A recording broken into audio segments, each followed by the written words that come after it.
사랑하는 성도 여러분, 예수 믿는다는 것이 무엇입니까? 얼마나 많이 알고 있느냐, 그 문제가 아니라 나의 삶이 예수로 인해서 얼마나 어떻게 변했는가가 참 중요한 것입니다.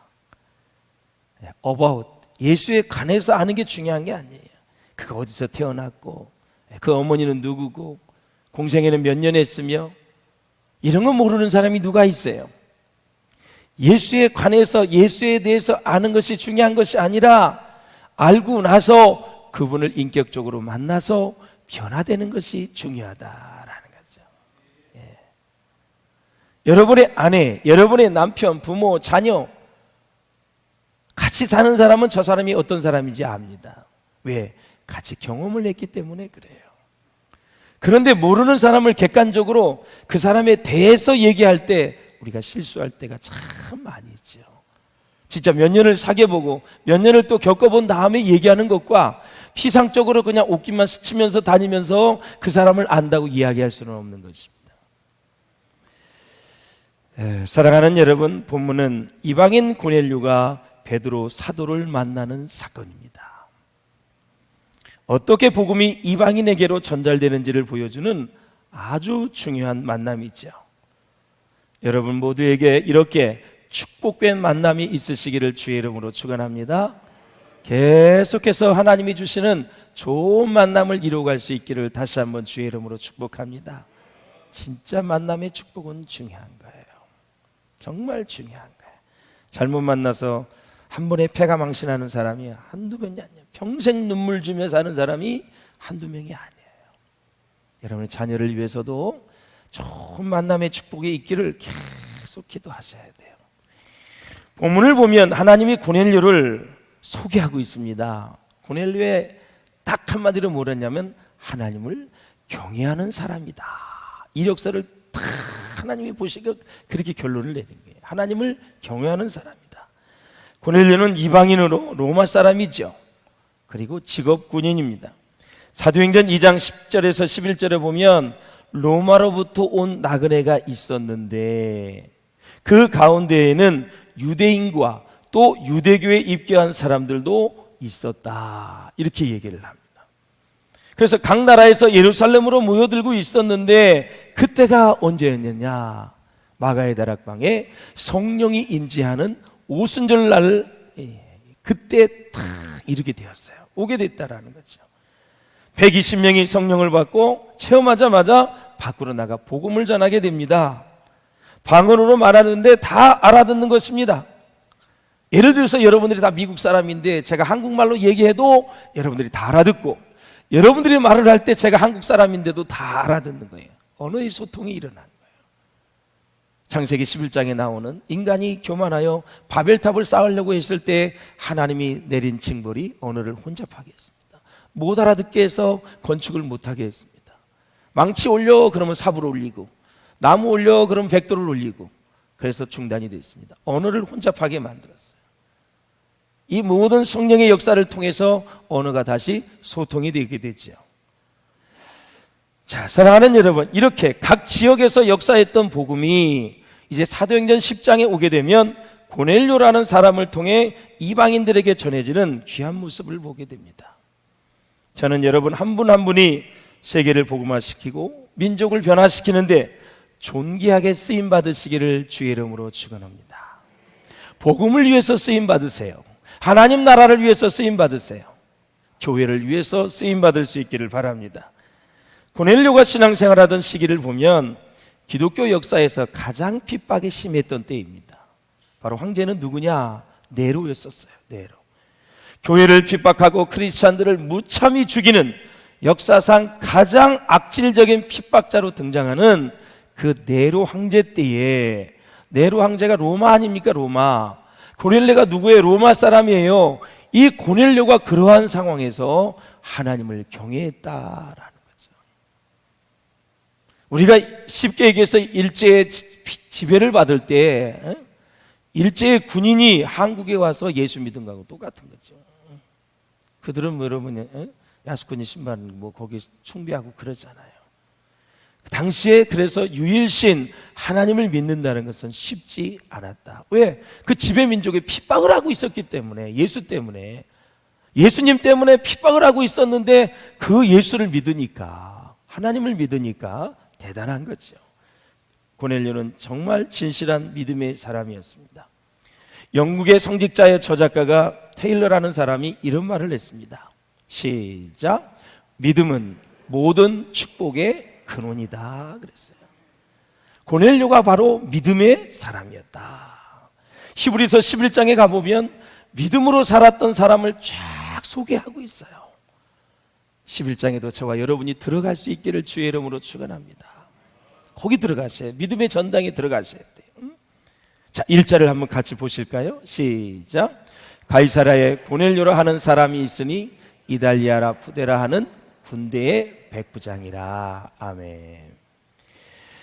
100명을 거린다 해서 백부장인데, 로마가 예루살렘에 총독을 파견하게 되고 각 지역의 군대를 이제 다 파견하게 됐는데, 이 고넬료는 이 가이사라에 사령부가 있었거든요. 거기에 근무했던 사람이 고넬료예요. 이 고넬료는 자기만 하나님을 경외한 것이 아니고 그의 온 집이 여호와를 경외했다 그랬어요. 그러니까 여러 가지 상황을 살펴보건대 하나님이 고넬료를 주목할 수밖에 없어요.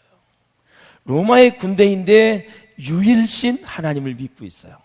자기만 몰래 믿는 것이 아니라 온 집안이 하나님을 경외했다 그랬어요.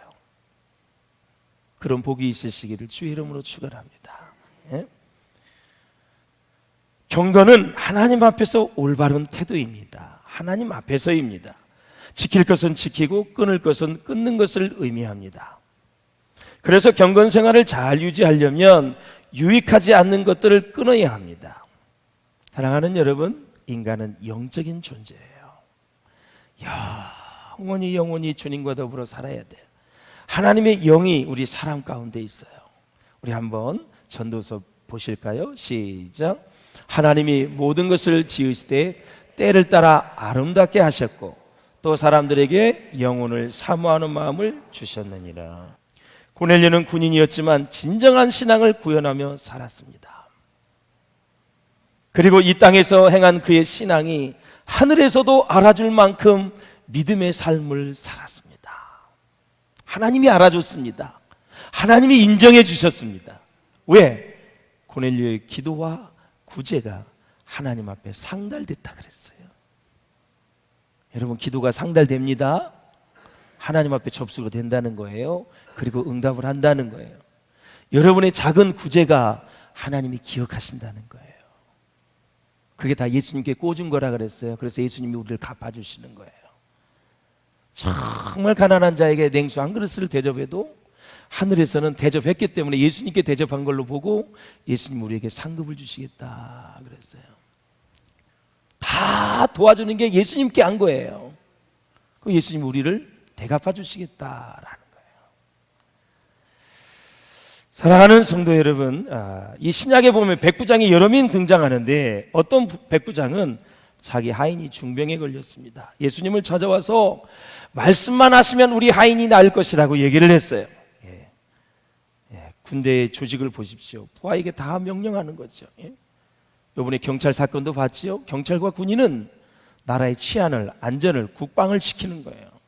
철저한 명령 체계로 되어 있어요, 여러분. 그 명령대로 따르도록 되어 있는데 예수님도 직접 오실 것이 없이 말씀만 하시면 말씀대로 우리 하인의 병이 고쳐질 줄로 믿습니다 그랬어요. 그래서 예수님이 칭찬을 했어요. 이스라엘 중에 이만한 믿음을 본 적이 없다 그랬어요. 그러면 최고라는 거죠. 그는 그 믿음을 보시고 병을 고쳐주셨을까요? 안 고쳐주셨을까요? 고쳐주셨지요. 말씀하신 그 시간에 돌아가서 보니까 지 하인이 병이 고침을 받은 거예요. 시공간을 초월해서 역사하시는 하나님, 믿음이 그렇게 중요한 거예요.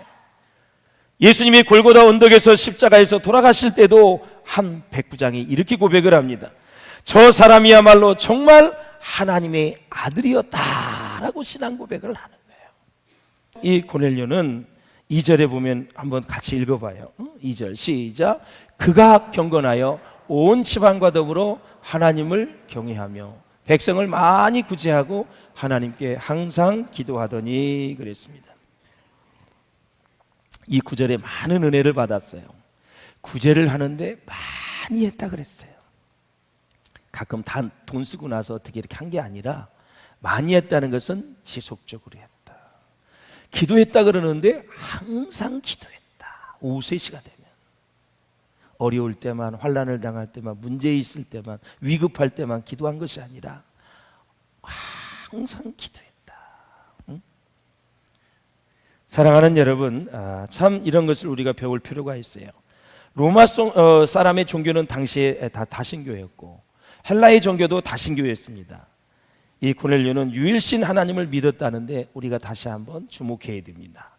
여기서 경건은 무슨 뜻이냐면 유세베스라는 뜻인데, 당시 이방인이 고넬료가 유대교로 개종을 했을 때 사람들이 지니는 삶의 모습을 말하고 있는 거예요. 개종을 한 거죠, 사실은. 그래서 사랑하는 고넬료는 로마 군인인데도 경건한 삶을 살았다. 가족들도 다 하나님을 경외했다. 노예도 종도 모두가 다 한 마음으로 하나님께 영광을 돌리는 가정을 이루고 있었다라는 거죠. 그래서 경건은 하나님께 기도하는 것만을 포함하는 것이 아니라 우리의 실제 가정생활까지 다 포함하는 것입니다. 경건은 성경 공부만 하는 것이 아니라 경제생활과 물질생활까지 다 포함되는 것입니다. 행함이 없는 믿음은 그 자체가 죽었다고 말한 것처럼 행함까지 다 포함된다는 것입니다. 그래서 참 경건이란 뭐냐? 우리의 실생활과 영적 생활이 합쳐진 개념이 바로 경건이다. 다시 말씀드리면 하나님 앞에서 하나님이 있는 생활을 경건이라고 하는 것입니다. 100번 절을 해도 하나님이 없는 것은 경건이라고 얘기하잖아요, 성경에서는. 절에 가서 1000번, 10,000번 절을 해도 그걸 경건이라고 하잖아요. 하나님이 있는, 하나님 앞에서 하는 것을 얘기해요. 그래서 하나님을 경외했다라는 것은 포보메노스라는 단어인데 하나님을 두려워했다. 결국 사랑하는 여러분, 정말 이 사실 군인은 무서워하는 것이 없는데 하나님을 두려워했던 것이죠. 상대의 적은 두려워하진 않지만 하나님을 두려워했다는 거죠. 사랑의 하나님이시기도 하지만 참으로 두려운 하나님이다. 여러분, 하나님 무서운 줄 아셔야 돼요. 내 마음대로 생각하고 내 마음대로, 내 생각대로, 내 감정대로 살아는 안 됩니다. 정말 하나님을 사랑하는 사람은 진실로 하나님을 두려워합니다. 지금 하나님이 두렵지 않다는 것은 반대로 생각하면 하나님에 대한 사랑이 식었다는 것입니다. 사람은 하나님을 사랑할수록, 하나님을 깊이 할수록 그분을 두려워하게 되어 있어요. 천방지축으로 하나님을 모르는 사람이 막말을 하고 교회에 대해서 막말을 하지, 하나님이 다 들으십니다. 다 듣고 계셔요. 그렇기 때문에 여러분, 아무리 마음은 상해도 막말을 하시면 안 돼요. 실제로 고넬료는 유대 땅에 와서 살고 있는 로마의 백부장인데 유대 식민지 국가의 어려운 사람들을 또 구제해 줍니다. 도와준 사람이었어요. 아마 여러분 잘 아실 거예요. 아름다운 부자 척핀이라는 사람인데, 이 사람은 25년간 남몰래 4조 원을 기부했던 사람이에요. 오른손이 하는 일 왼손이 모르게 철저히 비밀을 지켜온 자선사업가인데, 그 많은 기부를 하면서 본인은 이코노미 클래스로 여행을 했다 그래요. 25달러짜리 플라스틱 시계를 찾고 허름한 식당에서 식사를 하는 검소한 사람이었다고요. 그런데 또 이것만이 또 옳다 얘기하는 것이 아니고, 그렇지 않은 사람들도 다 있기 때문에 그냥 소개를 하는 거예요. 그런데 이 사람이 1979년에 척피니가 하와이 마라톤 대회를 나갔어요. 그런데 달리다가 심장마비로 목숨을 잃을 뻔한 후부터 그의 인생이 바뀌었다는 거죠. 세계의 최고의 부자 록펠러도 여러분 결국은 50몇 세에 중병이 걸렸죠. 선고를 받았죠. 죽을 병에 걸렸습니다. 고침받고 나서 90세가 넘도록 좋은 일을 하고 교회를 5,000개나 넘게 그렇게 세웠지요. 대단하죠. 교회를 5,000개나 넘게 세웠다. 우리 교단이 3,500개의 교회인데 한 사람이 5,000개 이상을 세웠어요. 종합대학을 25개 이상 세웠어요. 뭐 고아원, 양로원은 셀 수가 없어요. 학교는 뭐 말도 없이 많이 세웠고요. 이런 부자가, 저는 거룩한 부자가 우리 비전교회에서 일어날 수 있기를 주의 이름으로 축원합니다. 하나님이 지금 우리 비전교회에서 누군가를 키우고 계실 거예요. 큰일 하라고. 응? 그러면서 그의 자서전에 보면 이런 얘기가 있어요. 내게 충분한 돈이 있지만 그 돈은 내 삶을 움직이지 못합니다. 한 번에 2켤레의 신발을 신을 수는 없는 법입니다. 이렇게 얘기하고 있어요. 구제는 사람이 합니다. 근데 구제가 하나님께 상달되었다라는 거예요. 하나님께 드림이 된 것입니다. 세계적으로 구제를 가장 잘하는 민족은 어느 민족일까요? 유대인입니다. 가정마다 구제 헌금통이 있습니다. 그래, 구제를 째딱 하라 그러는데 우리나라는 옛날에 돼지 저금통이 있었어요. 근데 중요한 것이 목적이 중요한 거예요. 얘들아, 돼지 저금통 모아봐. 그래서 너 뭐 사줄 거야. 네가 필요한 거 살 거야. 그게 아니라 얘들아, 이 구제 헌금통에다가 넣어서 다 모아서 가난하고 어려운 사람을 돕자. 목적이 그게 중요한 거예요. 예. 그래서 유대인들은 가정마다 구제 헌금통이 있어요. 그냥 다 가정마다 있어요. 그래서 다 잔돈도 넣고 지폐도 넣고 넣어서 매주일 그걸 합해서 밑에 뚜껑을 열어서 하나님 앞에 드리는 거예요. 그러니까 구제하는 삶이 습관이 되어 있는 거죠. 그러니까 세계 모든 민족 가운데 재력이 가장 뛰어나잖아요, 여러분. 우리 성도들 가정도 그렇게 할 수 있기를 바랍니다. 저금통을 갖다 놓고 구제 헌금통, 가난하고 어려운 이웃을 위한 헌금통이라고 써놓으세요. 그리고 전 가족들이 10원, 100원, 500원 생기면 거기다 넣어서 매주 올리세요. 얘들아, 오늘도 이만큼 모여졌다. 우리 하나님께 기쁘게 드려서 어려운 사람들을 돕는데 우리가 이렇게 하자. 이게 어렸을 때부터 계속 가정부터 이어져야 되는 거예요. 그래서 유대인들은 전통이 있죠. 수입의 10분의 1을 11조를 드리고 수입의 10분의 1을 또 구제헌금으로 드립니다. 구제는 순서가 있어요. 가족이 제일 먼저고요. 그 다음에 친족이에요. 그 다음에 이웃이에요.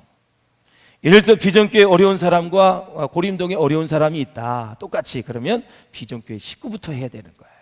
가족, 친족, 이웃. 바로 구제의 순서예요. 우선순위. 웨슬레는 이런 말을 했습니다. 시작. 예수께서 우리의 돈 주머니를 다스리기까지는 온전한 그리스도인이 될 수가 없다 그랬어요.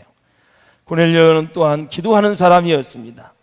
제 9시쯤이면 우리나라로 환산하면 오후 3시인 겁니다. 시간을 정하고 기도하는 사람이었어요. 항상 기도했다고 말합니다. 일을 시작하기 전이나 끝날 때 아침과 저녁에 시간을 맞추어서 항상 기도하는 사람이었습니다. 여러분, 기도하는 곳에 언제나 하나님의 능력이 나타나게 되어 있습니다.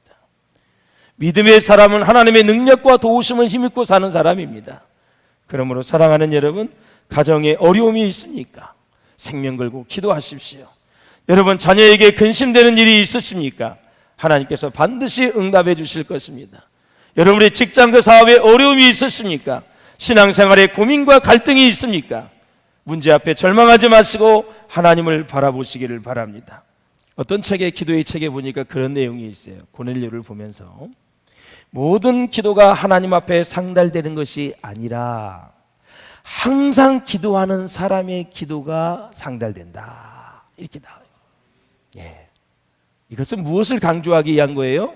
항상 기도하는 것을 강조하기 위한 거죠. 여러분 힘내어서 작정하며 꼭 기도하시면 하나님이 역사해 주세요. 고넬료가 항상 기도할 때 환상을 보았잖아요. 그래서 그가 놀라운 역사를 이루어가요.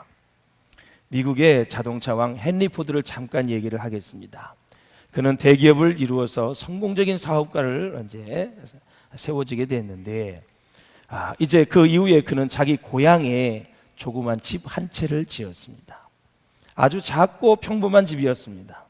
그 집을 바라본 마을 주민들이 헨리에게 얘기합니다. 너무 초라합니다.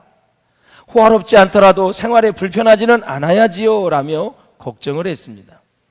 그러자 이 말을 들은 헨리 포드는 얼굴 가득히 미소를 지으며 이렇게 말했습니다. 가정은 건물이 아닙니다.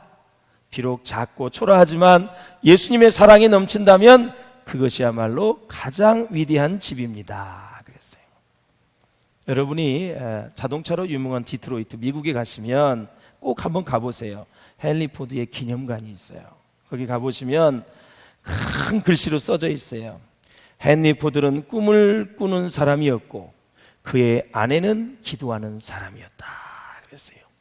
그래서 헨리 포드는 꿈을 꾸는 비전을 가진 사람으로 자동차 왕국을 이루었고 그의 아내는 기도하는 사람이었다. 참 조합이 잘 이룬 것 같아요. 남편은 열심히 일하고 비전을 갖는데 기도 안 하고 그냥 뱅글뱅글 그렇게 산다면 안 되겠지요. 우리 여성 여러분, 기도의 어머니가 될 수 있기를 주의 이름으로 축원합니다. 기도의 사명을 잘 감당할 수 있기를 주의 이름으로 축원합니다. 이렇게 사랑하는 여러분, 기도는 축복의 통로가 됩니다. 기도는 불가능을 가능하게 만들어주고 기도하는 사람을 통해서 하나님은 지금도 일하고 계십니다. 4절을 한번 읽어보실까요? 시작. 고넬료가 주목하여 보고 두려워 이르되 주여 무슨 일이니까? 천사가 이르되 내 기도와 구제가 하나님 앞에 상달되어 기억하신 바가 되었다. 하나님이 구제한 것을, 기도한 것을 기억한다는 거죠. 시편 145편 한번 보시겠습니다. 시작. 여호와께서는 자기에게 간구하는 모든 자, 곧 진실하게 간구하는 모든 자에게 가까이 하시는도다. 그는 자기를 경외하는 자들의 소원을 이루시며 또한 그들의 부르짖음을 들으사 구원하시리로다. 아멘. 고넬료가 기도했다는 것은 영적인 갈망을 가지고 살았다라는 것이죠. 영적인 갈망이 있기 때문에 기도가 가능한 것입니다. 은혜를 사모하는 열정이 있으시기를 주의 이름으로 축원합니다. 늘 기도를 갈망하는 마음. 오늘은 갈까 말까가 아니라 늘 기도를 갈망하는 마음. 또 한감은 목사님 닥다구리 하겠지. 그게 아니라 늘 기도를 사모하고 기도를 들으시는 하나님. 그 하나님을 생각하면서 기도의 자리를 꾸준하게 서는 사람이 믿음이 있는 사람입니다. 사랑하는 여러분, 우리 마음 중심에 영적인 열정이 식지 않도록 우리의 영성을 잘 관리를 하시고요. 이 고넬료는 베드로를 청하는 일에 사람을 보냈는데 마지막 5절 6절을 읽고 정리하겠습니다. 시작. 내가 지금 사람들을 요바에 보내어 베드로라 하는 시몬을 청하라. 그는 무두장이 시몬의 집에 유숙하니 그 집은 해변에 있다 하더라. 아멘. 3시의 기도 시간에 환상을 보았는데 매우 구체적으로 자세하게 설명하고 있습니다. 하나님은 베드로가 어디에 있는지도 가르쳐 주셨어요. 오늘 본문에 보니까 산에 있다 그랬어요? 해변에 있다 그랬어요? 해변에 있다 그랬어요. 하나님이 거짓말로 산에 있다 그러면 얼마나 이거 찾기가 힘들겠어요.